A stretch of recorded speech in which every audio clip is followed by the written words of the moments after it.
Good morning friends. तो partnership dissolution की अब हम इस प्रॉब्लम को सॉल्व करेंगे।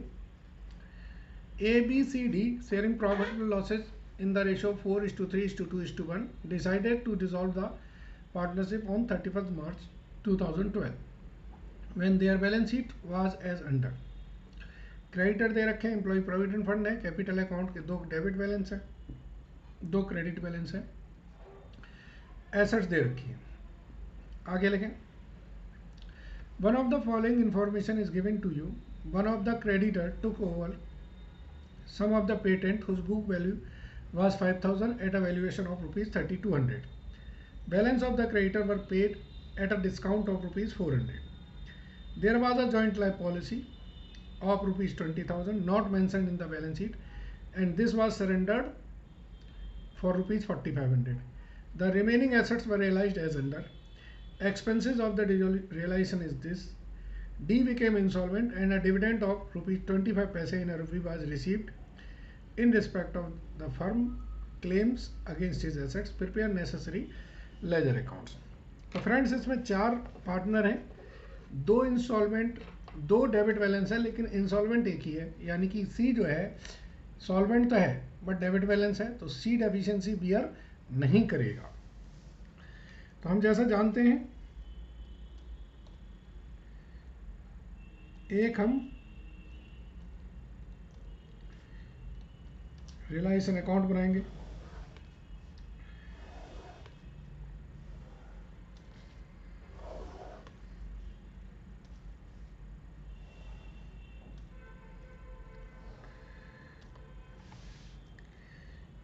एक हमें पार्टनर्स कैपिटल अकाउंट बनाना होगा। 4 पार्टनर हैं, थोड़े छोटे छोटे से बनेंगे, ध्यान रखिएगा।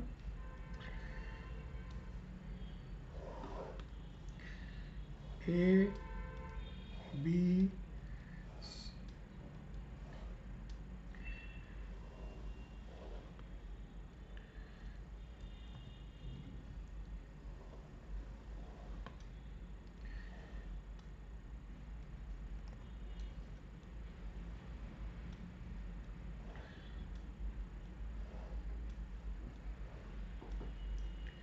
A B C D, A B C D, ठीक है। और एक bank cash and bank account बना देंगे।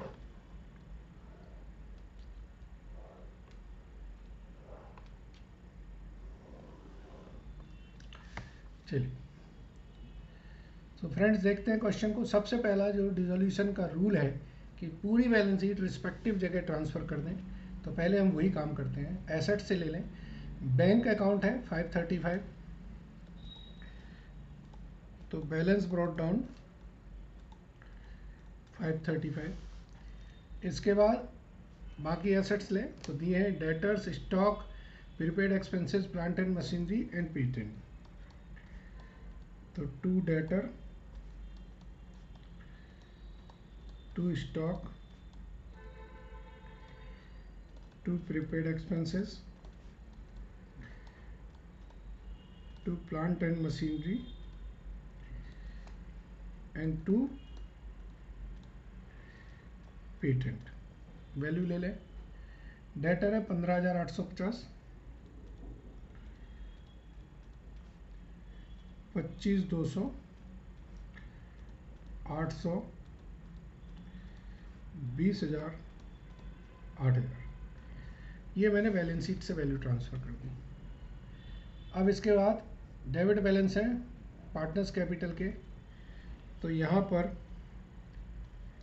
पार्टनर्स कैपिटल में सी और डी के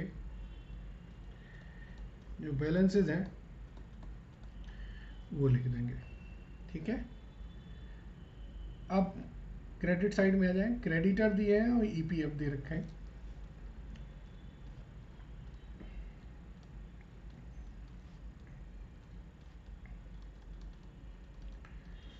क्रेडिटर है मेरे 15,700 के और ईपीएफ है 6,300 का,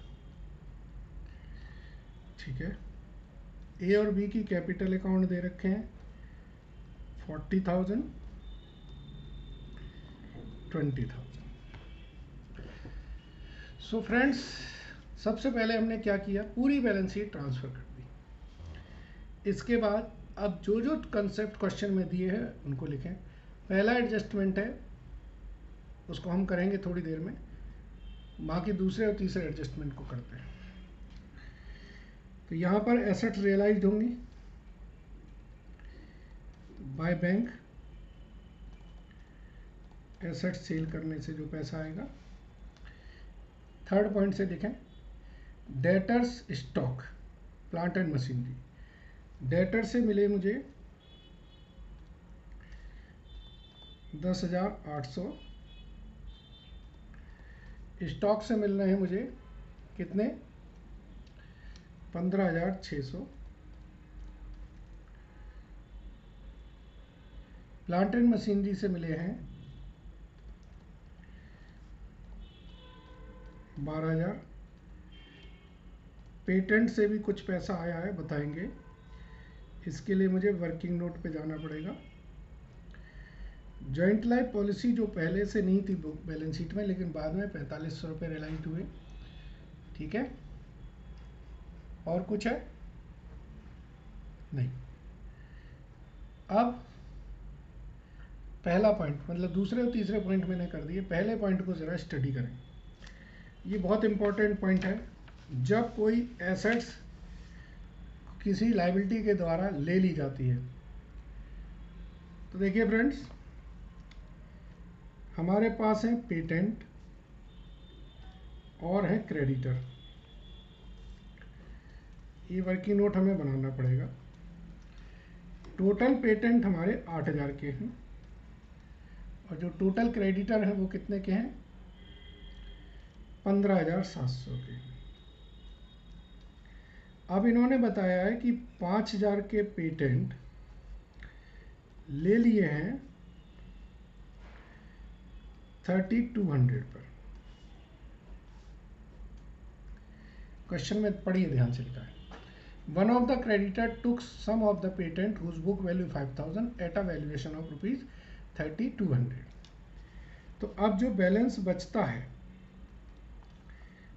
ये मेरे पास ओपनिंग था, इसमें 3,000 बचते हैं और इसमें 12,500 बचते हैं। ये सेल हो रहे हैं एट 60%, यानी कि 1,800 रुपये, और इसमें पे हो रहे हैं एट डिस्काउंट ऑफ ₹400। इसका मतलब है 12,500 माइनस 400 रुपये, 12,800 रुपये ये हमने पे किए। तो ये दोनों पॉइंट हैं। जब हमने क्रेडिटर टेक 5,000 के लिए 3,200 रुपये, दोनों में से जो लिए हैं उस पर क्रेडिटर से माइनस कर दो, जितने की बुक वैल्यू है वो पेटेंट में से माइनस कर दो। अब इनके एडजस्टमेंट देखो, इसकी कोई एंट्री नहीं करनी होती है रियलाइजेशन में। मैंने जब कंसेप्ट पढ़ाया था तो ये समझाया था, जब एसेट्स कोई लायबिलिटी ले लेता है तो उसकी कोई एंट्री नहीं करते हैं। तो अब आप देखिए, ये कितना पैसा आएगा, 1,800, ठीक है। चलिए टोटल ऐड करें, तो ये हो रहा है 44,700।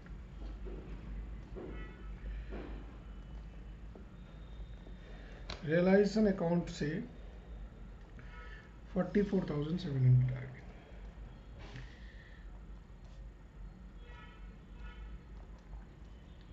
क्रेडिटर को मैंने 12,100 दिए। ईपीएफ के बारे में कुछ नहीं दिया है, तो पूरी हम लायबिलिटी पे कर देंगे। एक्सपेंसेस भी है, कुछ क्वेश्चन में दिए हैं। 1,500 रुपये के एक्सपेंसेस हैं, तो 1,500 रुपये ये एक्सपेंसेस पे करें।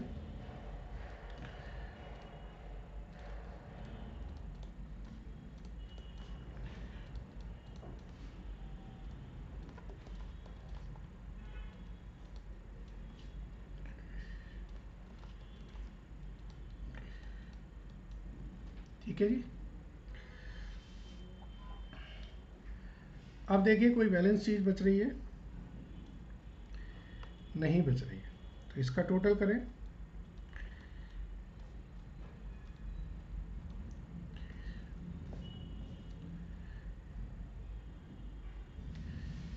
ये लॉस आएगी 23050।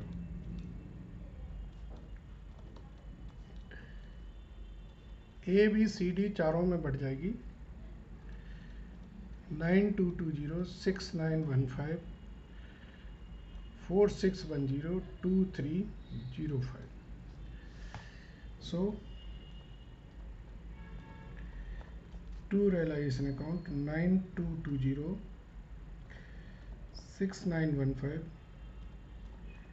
4610 2305। ठीक है। कंसेप्चुअली जो सॉल्वेंट पार्टनर हैं वो पैसा लेके आएंगे,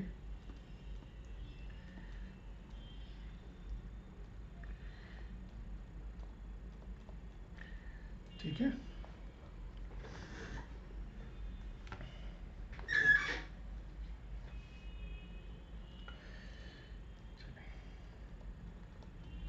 ये तीनों सॉल्वेंट पार्टनर पैसा लेके आएंगे। अब देखिए डी के अकाउंट में क्या लिखा है। डी के अकाउंट में 25 पैसे रिकवर हुए हैं। तो पहले हम डी की डेफिशिएंसी को ही बांट दें।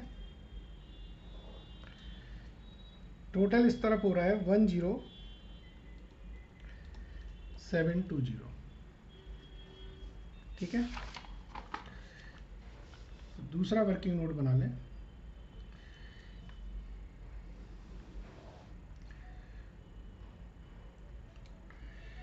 वर्किंग नोट 2, डीज ब्रिंग 10720 का 25% वो लेके आ रहा है। How much? 2680। तो डीज डेफिशिएंसी 10720 माइनस 2680, ये कितना हो जाएगा? 8040। Now these deficiency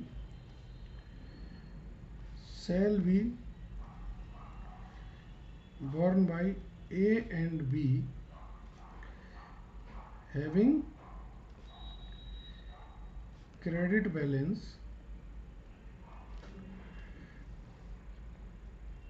in their capital ratio. तो कैपिटल रेशियो देखिए कितना है। ए और बी का कैपिटल अकाउंट से पता चल जाएगा। कैपिटल अकाउंट से पता चलेगा। तो ए और बी का कैपिटल रेशियो है 40,000 प्लस 9220 माइनस 9220 यानी कि 40,000 इज टू 20,000 यानी कि 2:1। ये 2:1। तो एंट्री होगी A's capital account debit, B's capital account debit to D's capital. How much? 8040 5360 2680। इसकी पोस्टिंग आप पार्टनर्स कैपिटल में कर दें। बाय बैंक 2680, तो 2D's capital 2680 by A's capital by B's capital 5360 2680, तो 2D's कैपिटल 5360 2680। ठीक है। अब बैलेंस निकाल लें। तो यहाँ पर आ जाएगा 49220 26915 49220 26915 यहाँ जाएगा 34640 17320। इसका टोटल होगा 7810 3200।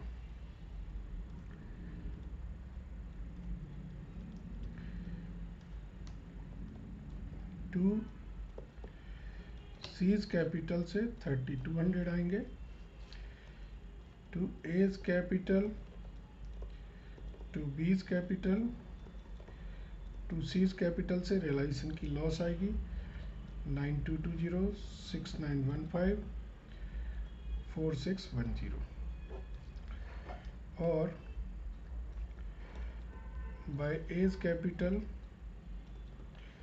बाय बीज कैपिटल से इनको फाइनल सेटलमेंट हम करेंगे। ठीक है, तो इसका टोटल करेंगे तो यह आ जाएगा 71860 और यहाँ पर भी 71860।